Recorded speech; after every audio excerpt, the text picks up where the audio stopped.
the Steam operating system is expanding outside of just the Steam Deck. And from what I'm seeing, this feels like it's gonna have ripple effects throughout the industry and could change gaming as a whole. How about that?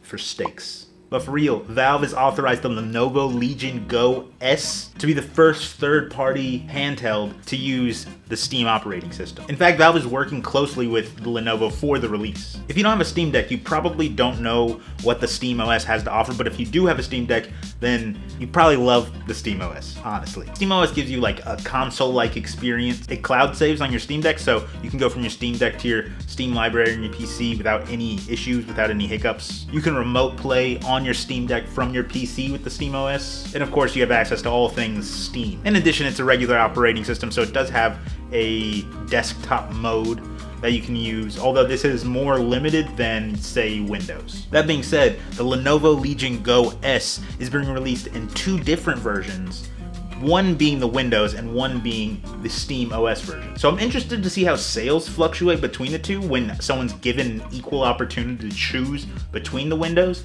and the SteamOS. I have a feeling that more people would pick the SteamOS version. While this story alone doesn't feel like such a huge deal, when you start looking at other stories, you can piece together why this might be such a huge impact on the gaming industry. Valve has already said that they want to support more handheld devices, and they're releasing a general beta sometime in the future of the SteamOS. So in the future, you could hypothetically download the SteamOS onto your PC or something like that. I mean, I wouldn't suggest it. There's going to be a whole debate about this coming forward because SteamOS is Linux based and there's some games that can't play Linux based, and so, you know, I'm not going to get into the weeds of that, but it's possible soon. You will be able to use the SteamOS on other things besides handheld, I think. If that's not right, correct me in the comments, because I'm not sure how far the general SteamOS download would be able to go. If you'd be able to use it on just handhelds, or if you'd be able to put it on any device. One thing I know for sure though is that people that do know about Linux constantly complain about Windows. And because SteamOS is so seamless to use for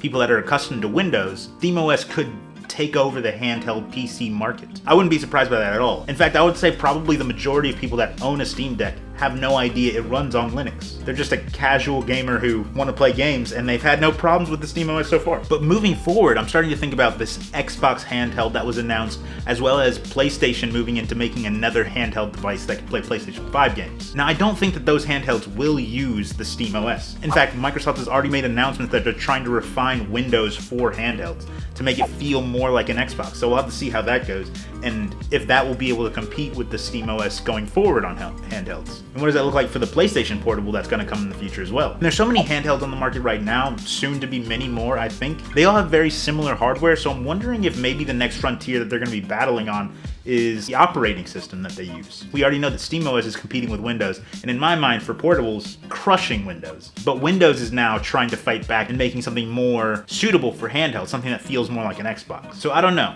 This is something interesting that I'm excited to watch out for. Linux people have probably seen this coming from a mile away, but it does seem like the future battle that's going to be raging in the gaming industry is going to be over operating systems as opposed to hardware and exclusives. If I were to ask you, how much do you think it costs to make a Call of Duty game? What would you guess? $100? $200? Well, if you guessed $500 million,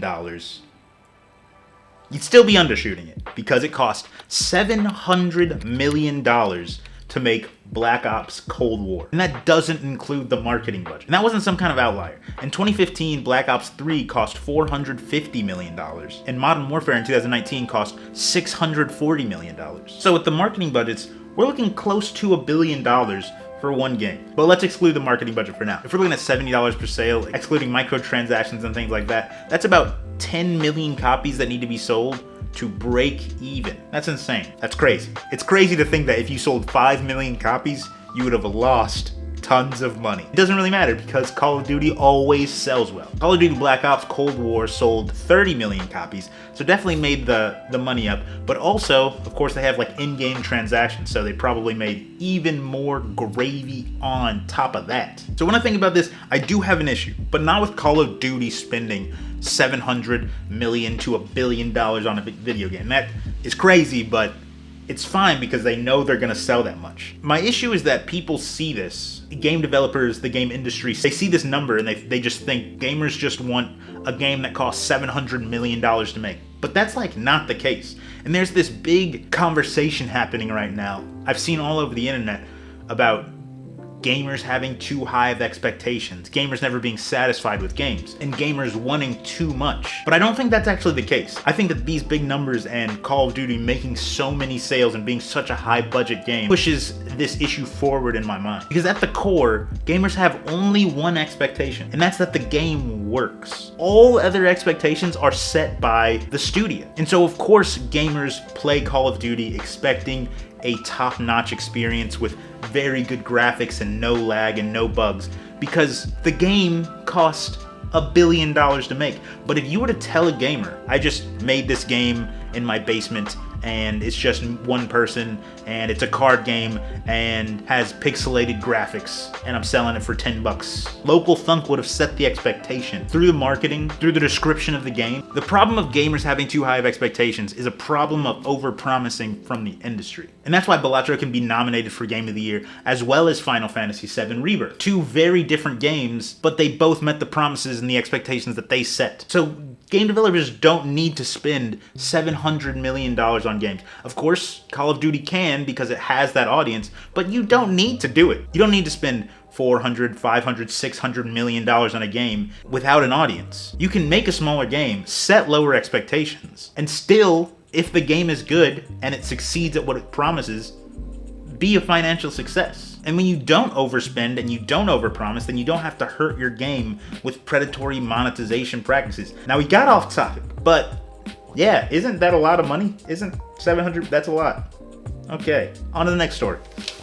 Tencent, one of the biggest video gaming companies in the world, has just been put on the US blacklist. If you're wondering who Tencent is, that's crazy, because they own part of almost everything. So Riot Games, Epic Games, From Software, Remedy, Supercell, Ubisoft, and tons more. Like I said, they're one of the largest gaming companies in the industry, and the US has just put them on a list of Chinese military companies. And you might be wondering, how is Tencent a Chinese military company? I don't know, so I can't explain it. Tencent doesn't know either. More importantly, how does this affect you, the gamer and loyal supporter and subscriber to this channel? Well, it doesn't. It doesn't affect you at all. According to Bloomberg, there will be no specific sanctions from being on this list. They're just like, hey, just letting you know, China.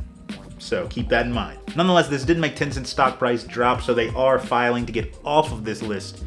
But while they're figuring that out, you know, we can just pretend like nothing happened, because practically nothing happened, as far as we're concerned. Video games are fun, but you know what's more fun? The dictionary. This video is brought to, I'm just kidding. This video is not brought to you by the dictionary. Okay, but it is relevant to gaming this week because Oxford has just added a few new words to their dictionary, as they do on a quarterly basis, but this time they added some gamer words, cool gamer words, gamer words. So gamer words were added to the dictionary. I want to share some with you. There are 5 total words that I'm going to tell you, but one of the words I'm really surprised wasn't in the dictionary before, because I guess I didn't even realize it was a gaming word, but I guess in retrospect, it's obvious. The first 2 words, player character and non-player character, as well as their abbreviations. Do I need to tell you what that is?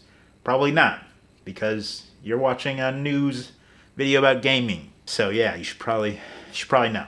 The next one, exciting one, for the bad boys out there, cheat codes. Something I've never personally used. Just kidding. You remember those days with Game Shark where you'd plug it into your Game Boy and you could, you know, get unlimited money and fly through walls in whatever game you were playing? Rocket Power? I don't know why that's the one that comes to me, but I'm sure there was cheat codes in the Game Shark, and I would use the Game Shark to play the games with the cheat codes. You know how it goes. Very fun stuff. The next word that's been entered into the dictionary, the Oxford Dictionary, is, and this is the one that surprised me, cutscene. Maybe I'm stupid, okay? But I've never made the association with cutscene being exclusive to video games, and obviously it is, because you can't have a cutscene in a movie because it would just be part of it. It would be a regular scene in the movie. It has to cut something to be in the thing, but yes. So let me know if I'm alone on this, because for some reason, I never made the connection. Cutscene has always been a part of my vocabulary, and I never made the connection that it was exclusive to video games. So, yes, cutscene is now added to the Oxford Dictionary. And the final word that's being added to the Oxford Dictionary is Stroopwafel, a Dutch treat consisting of 2 thin waffles with syrup or caramel filling. That's not a gaming word, but I thought it was interesting and I thought that I should share it with you and we could all learn something today outside of Dutch people who already know about stroopwafels. Fun. Any case, since this is my first video of 2025, I want to say what my most anticipated game of 2025 is, and that is Like a Dragon, Pirate Yakuza in Hawaii. All of the words in that title are awesome, and I love the Yakuza games, and I love pirates. It's the perfect combination of all the things that I like a lot. I might not make a video that week when it comes out because I'll be busy playing that game. Maybe I'll make a video about the game. I don't know, we'll see. And with all that being said, my name is Terrence. I'm gonna keep playing games till I find the perfect one. Peace, love,